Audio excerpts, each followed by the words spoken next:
देखिए भैया, हम सिंगर अभिषेक शर्मा तमाम भोजपुरी श्रोतागण के हाथ जोड़ के प्रणाम कर रहा हूँ।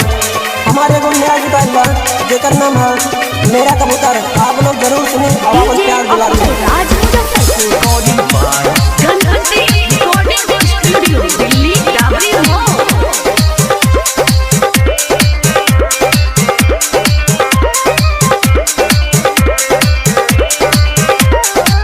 आइल बाड़ो नाच के देखावा अपन जलवा कुल चितरावा पूरा कदयार मान देखना बाबा पड़े एकटा के तड़े सब कहे लगता रुमाल पर तनी खोल के देखावा अपन तीतर मेरा फर फर फर के कबूतर तनी खोल के देखावा अपन तीतर बड़ा फर फर फर के कबूतर।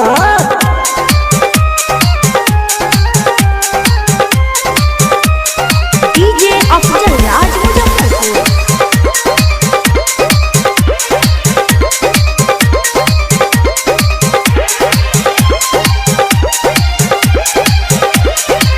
लालगंजा झारा गाँव जिला पार तपगढ़ ढोड़िए पमारी गोली बोलबू बढ़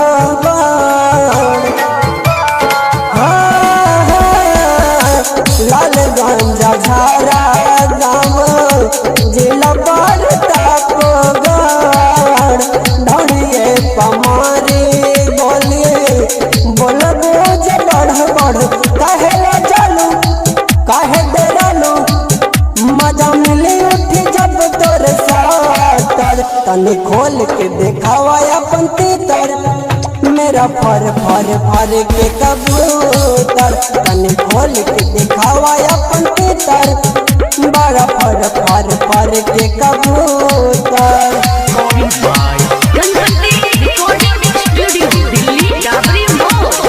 डीजे अफजल राज मुजफ्फरपुर।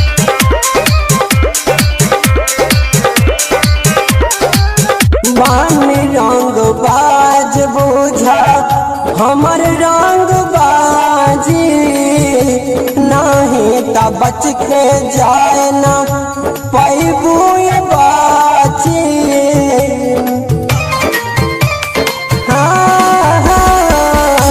बानी रंग बाज बुझा हमर रंग बाजी नहीं त बच के जाए ना पैबू बाची। कहे बात विशेष पैसा पूरा मिली करन फिकर तनी खोल के देखावा अपन तीतर मेरा फर फर फर के कबूतर तनी खोल के देखावा अपन तीतर